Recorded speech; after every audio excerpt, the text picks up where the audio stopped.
Good evening. We bring you the latest in the world of sports. I'm Paulo de Rosario. We give you the conversations you want to hear from your favorite icons and athletes. I'm Diego Dario. And in tonight's Game Plan, we'll break down Gilas Pilipinas' top players' performances in the 2022 FIBA Asia Cup. We'll also get to know more about Gilas Pilipinas big men boy Erram and Chiu on their journey to the national squad. And the stage is set for the battle of the undefeated teams in the PVL Invitational Conference. Find out what fans can expect in the matchup between Creamline and Cignal. Buckle up, sports fans. Let's get in the game.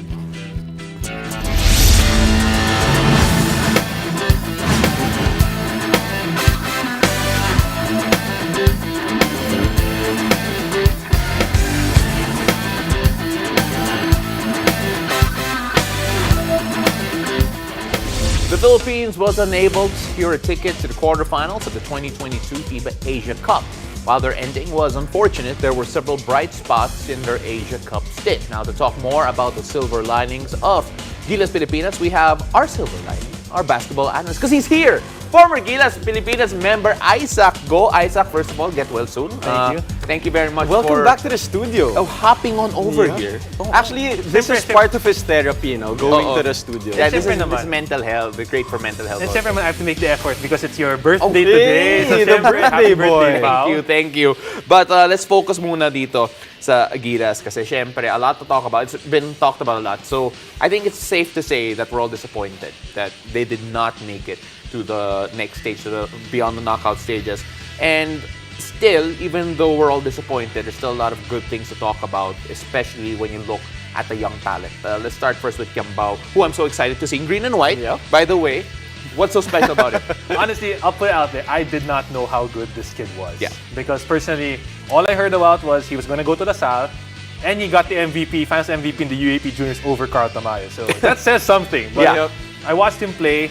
I was impressed with it. First of all, his passing, his showdown was throwing these amazing passes behind the back, and you could see that he was a willing passer. He wasn't like making these passes out of desperation. He was looking for it. Yeah. And I was thinking, like, is he really just a passer? And then comes out, has 2 double-digit games in the last 2 games, and show that he can also put the ball in the basket. So this, wow, you must be happy to have this guy in the South. I mean, Isaac, he mentioned that Jokic is his idol. I mean, if Jokic is your idol, passing has to be your #1 asset. But when you talk about Kevin, Isaac, does the system also play a part with his passing abilities here in the Gilas program? I think it's both because the system puts in opportunity to throw those passes. But there are times where I'm like looking at it, and when he throws the passes it makes, I'm looking, that's not a big window to throw that pass. Yeah. It's a pass that if he doesn't hit it, it's gonna struggle a little bit. Yeah, you mean like he's behind the back between the legs in come traffic, on. right? It's crazy. Another guy we have to talk about here is Ray Parks. We haven't seen him since 2016, and this is his first time. He looks good in Gilas jersey, by the way. How did he look to you? He looked good. He was our leading scorer, 13 points a game. And not only that, not only did he have to carry the scoring though, he was primarily tasked to guard the best player in the opposing team. And we saw that a lot. We saw him like in the UAP. He was an MVP candidate, just a guy who could do it all.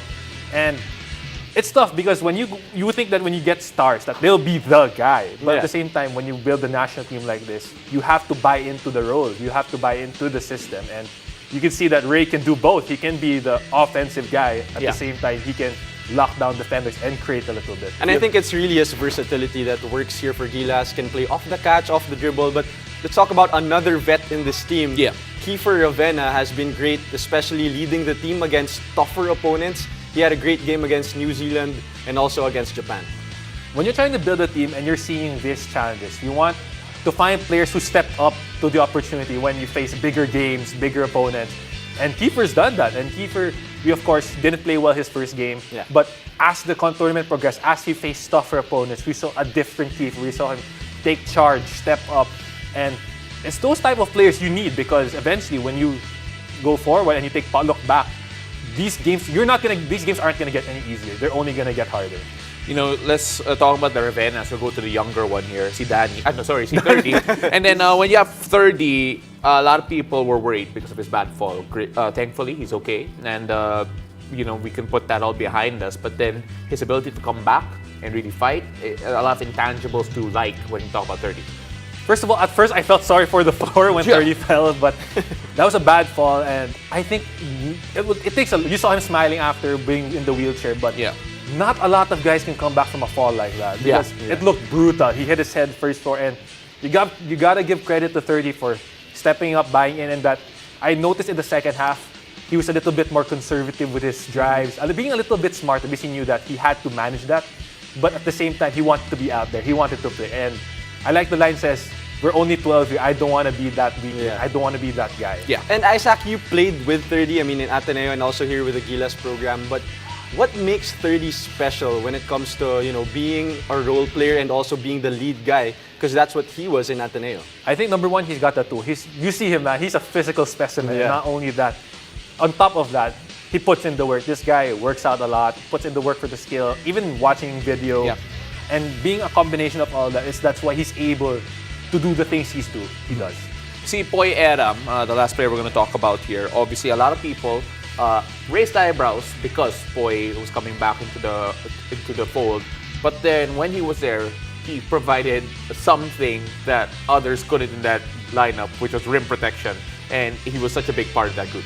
And we saw as the conference again as the tournament went on, Poy was playing a little bit more. You saw the veteran leadership. He was hitting threes, being able to protect the rim. And the number one thing he brought was size. We know that he's 6'7". There was a front line with Anj out, with we're missing other players, and just having another guy who can fill in that role just to provide some relief. And it's just gonna benefit not only him, but the team in the future. And Isaac, when you talk about Poy Erram, he scored a couple of jumpers actually against Japan. Yeah. Do you think this is going to be an important skill for bigs moving forward for Gilas Pilipinas? But you see how the game is played now, where now bigs are asked to space the floor, bigs are asked to hit the jump shot. And with the way Japan was playing, which they were showing a lot, the short roll was the one that was open. And if we can hit that jumper consistently, it makes the pass to the next person a lot easier because now, hey, they gotta close out on you, and he'll be able to make that extra pass. In other words, we need Isaac Go back in the Exactly. lineup. That's the point I was going to. Yeah, we need an Isaac Go back. But first, Isaac, get healthy. Excited to see you back up and about and here in the studio. And can't wait to see you back on the court soon. And thank you for coming over for this momentous occasion, which is your return on Studio TV. I would say it's because it falls on the same day as your birthday. I have to always say that. No, thank speedy you. recovery, Isaac. Thanks, Speedy recovery. Thank you. And after the break, we'll find out more about Gilas Pilipinas big man Poy Erram as he shares going full circle at the 2022 FIBA Asia Cup. Stay tuned. You're watching The Game.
It was also here, at the Hall Basketball Senayan in Jakarta, Indonesia, where JP Erram debuted as a Gilas Pilipinas player.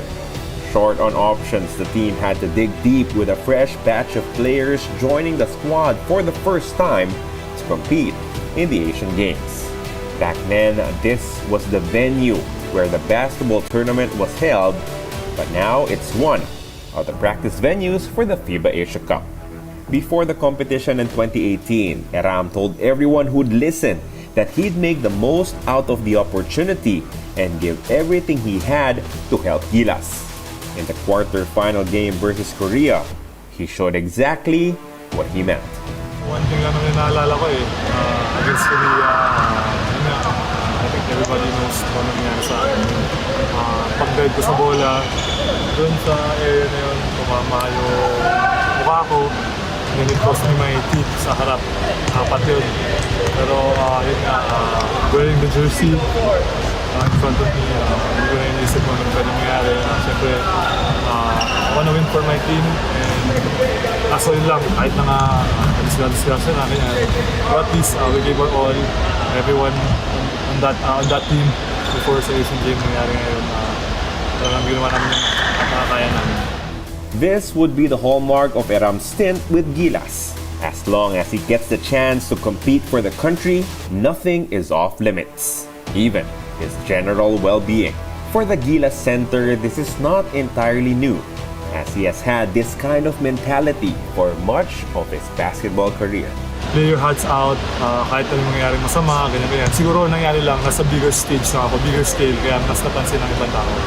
Sa akin naman, wala naman yun kung anong pwede mangyari sa akin kasi I know in my ability na kaya kong maglaro, kaya kong mag-compete kahit sa stage. With Ange Kwame suffering a knee injury and Kai Soto not being available, Gilas was down to a single big man in Chiu. But this was exactly what the PBA schedule adjusted for.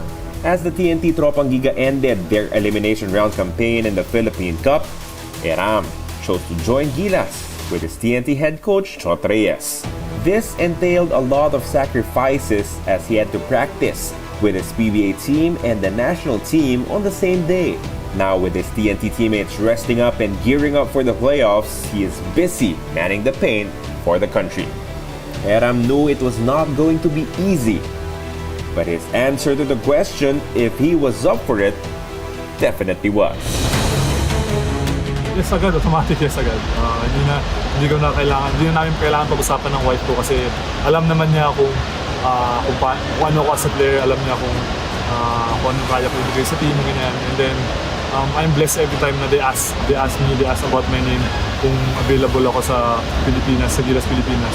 Kung ano yung ginagawa ko, iiwanan ko yun para maglaro para sa team. Now as the most senior member of Gilas, he is expected to help lead the team. But for Erram, the beauty of being here is that he can learn a lot as well.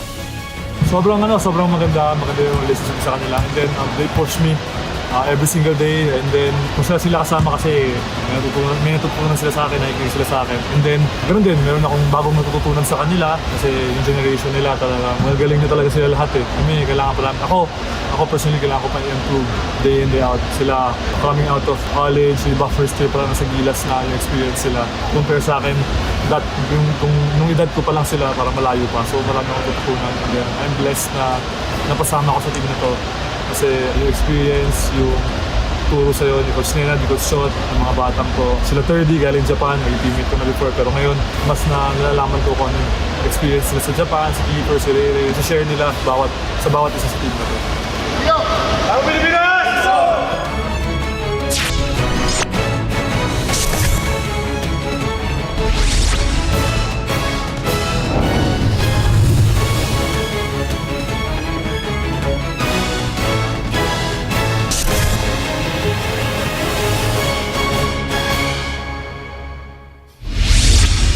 From one Gilas big man to another, Chiu is one of the new faces on the national squad whose dream came true after getting the chance to represent flag and country. Get to know more about his journey from Gilas fan to Gilas center. Let's watch this. Thrust into the spotlight as the starting center for Gilas Pilipinas men, Chiu can still quite believe that the opportunity actually opened up for him. Honestly, not really.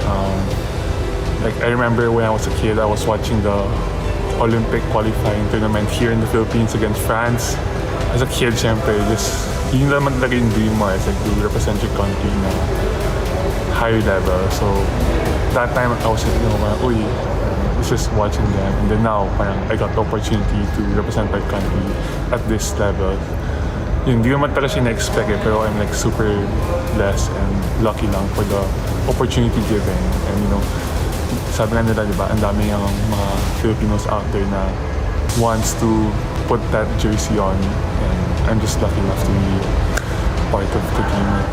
At only 21 years of age, Chiu was first included in the pool to gain experience alongside Ange Kwame and Kai Soto for the FIBA Asia Cup qualifiers.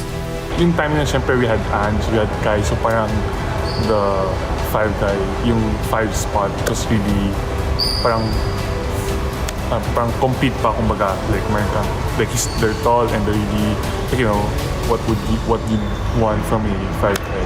So parang that time, I was just like trying to get na experience.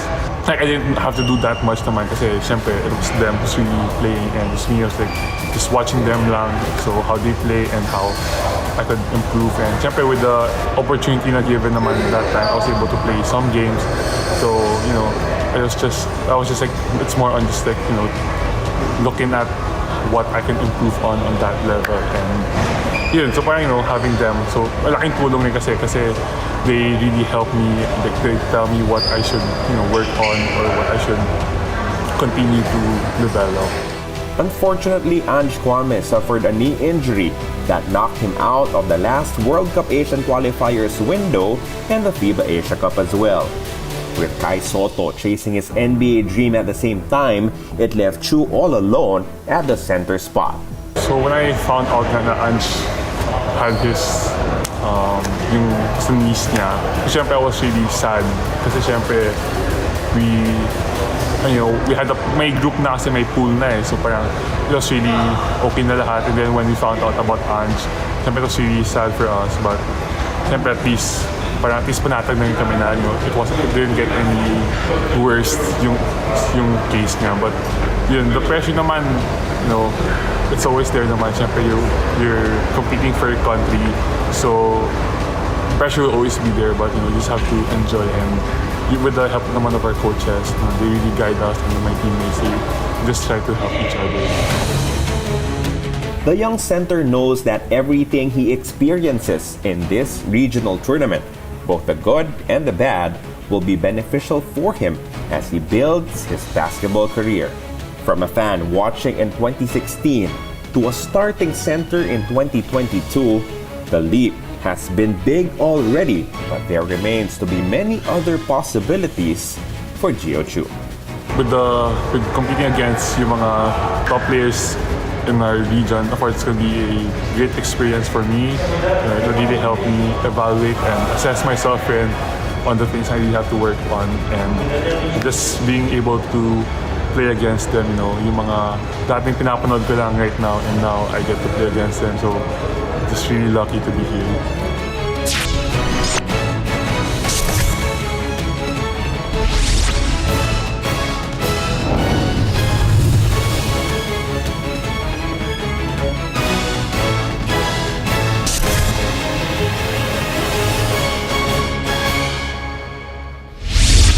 After the break, we'll tell you what to expect in the battle of the undefeated teams in PBL Invitational Conference. Stay tuned. You're watching The Game.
An exciting Thursday awaits PVL fans as the top two teams in the standings will face off in the Invitational Conference.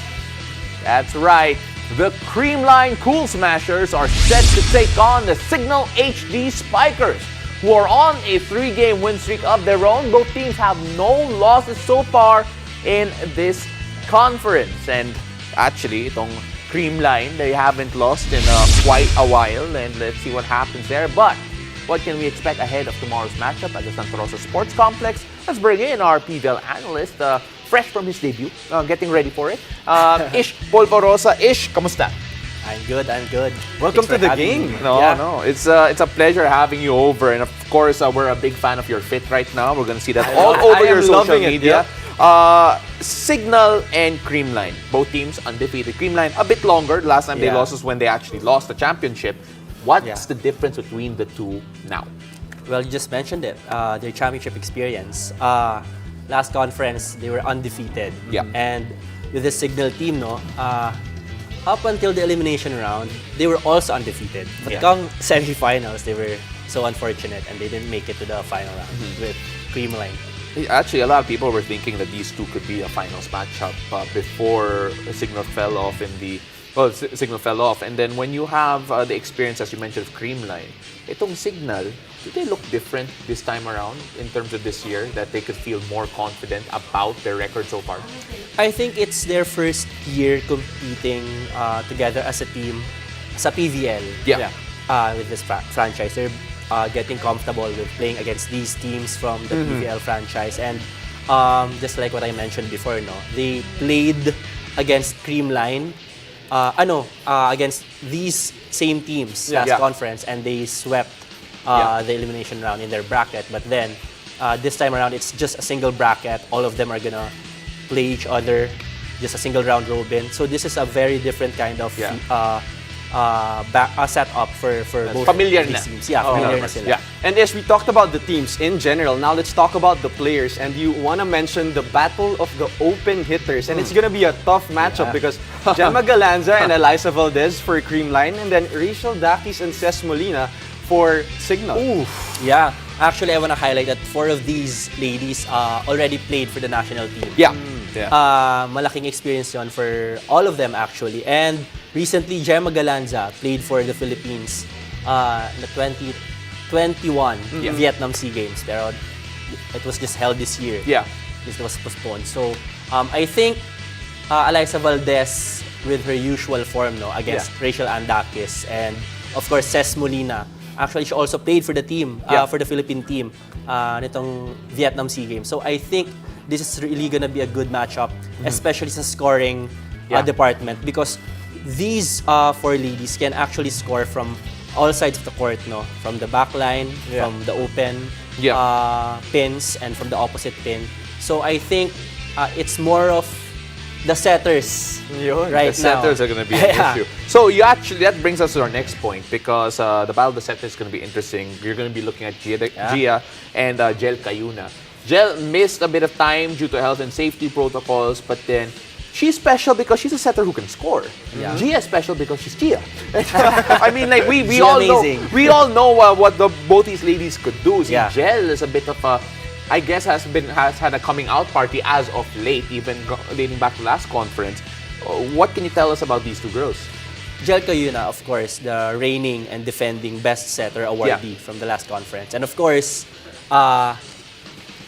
history says, Gia Morado, the winningest best setter in this franchise. And of course, last conference, she wasn't able to bag that award. But we know Gia Morado de Guzman as a setter that she is, very intelligent when it comes to the playmaking. Yeah.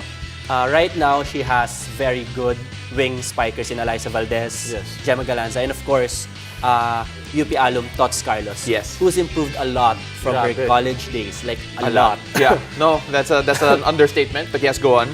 Yeah, and then their fans are dubbing them the Holy Trinity. And then when Eliza Valdez wasn't able to play her usual game in their first game against the Petrogas Angels, these two ladies in Tots Carlos and Gemma Galanza stepped up big time. But Alam mo, Ish, I don't want to ask you for a prediction. So, Yeah, actually, I wanted to ask him that also. Kasi that's gonna be putting him in a tough spot. It's his first time here. Or how do you think the game will play out na? Oh, Yun na lang. where will 5 the game... sets? 4 sets? No, ito na. Where will the game be won? Okay. Okay. I think I want to mention the stats so Yeah. far, no, the team stats, because the Creamline Cool Smashers so far, #1 best spiking team. Yeah. As opposed to the Cignal HD Spikers, the #1 best blocking team. So it's gonna be a really tough matchup tomorrow.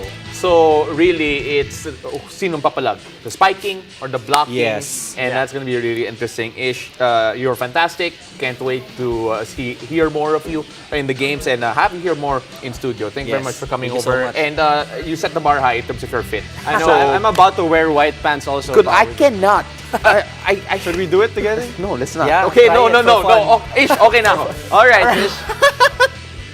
Thanks so much for your time, Ish. But also, we're not yet done because it's my partner's birthday today. So we have a little bit of a surprise for my partner here, Pao Del Rosario, because there's no The Game without this guy here.